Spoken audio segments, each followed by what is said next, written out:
Doc Holliday. Doc Holliday was the ultimate ride or die, was he not? At least Val Kilmer's Doc Holliday. You know what Doc Holliday was? He was free. He was empowered. He lacked fear. He was fearless. You know why? He had already accepted the worst.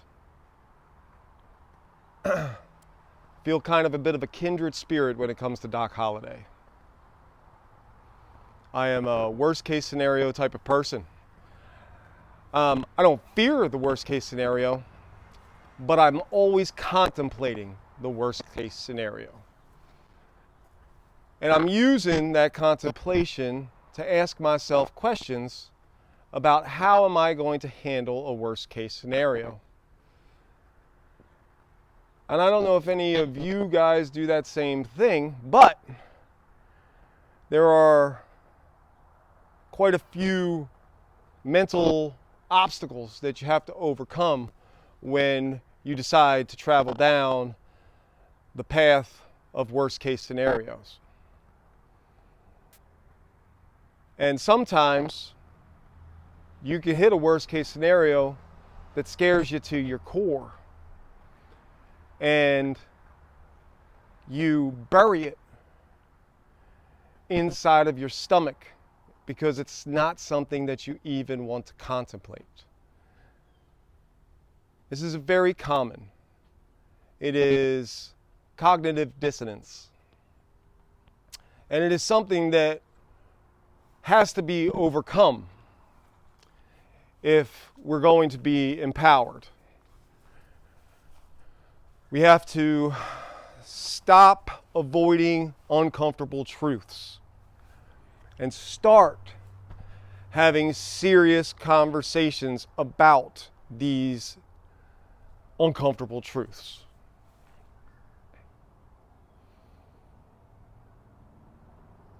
So far, I touched on the obvious financial reset that needs to happen. And that's a topic that a lot of people don't want to talk about because they are so deeply invested in the current financial system. They own homes, they own cars, they're taking care of kids, they're buying their food. All of these things are provided by the very system that is at the same time poisoning us, stealing from us, disrespecting us.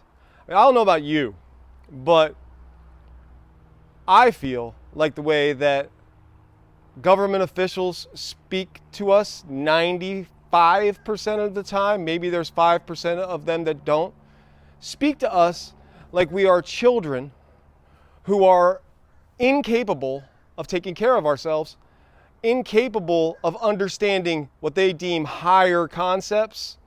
Thus, they don't even bother teaching us in school about the things that really matter when we get older. I didn't learn about how money works and how it's created until I was in my early to mid 20s. So that was well after school. And I didn't go to college for economics. I went to college to be an actor, to be a filmmaker. That's what I wanted to do.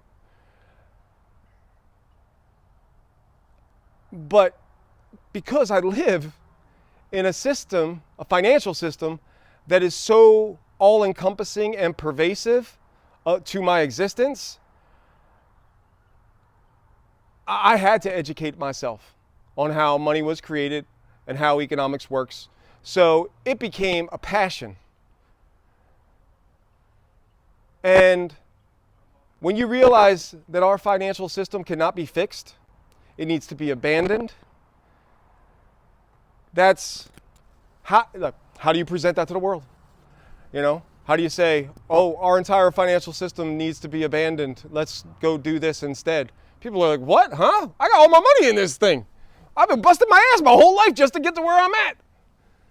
And you're like, yeah, I understand. But if we're truly empowered, you don't have to lose any of that. All you have to do is realize that the digits that you had on a screen are worth actual wealth. Your actual wealth is your home, the land that you live on, your assets, your cars, your tools, the things that work for you, your skills.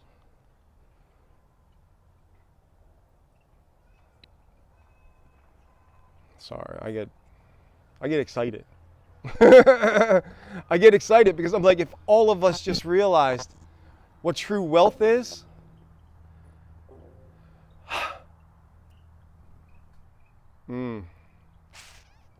that empowerment, man, it's right there. It's on the fingertips, tingling, tingling, tingling, tingling. I get excited because I realize that if we took away the burden of the current kleptocratic financial system and unfettered ourselves from the stresses that system provides, I can't imagine what we would do with the free time that we would acquire. I wonder how many people would build water-powered engines in their garages and then share the blueprints with each other so that the neighbor could make it, and completely take ourselves out of the oil economy and shift it somewhere else. I want to be growing industrial hemp. I want to be taking that hemp and processing it into bricks and concrete and textiles. And I want to be selling those things in the open market to people who are also growing their own hemp and processing it and making their products. It's renewable. It's easy to grow pretty much everywhere.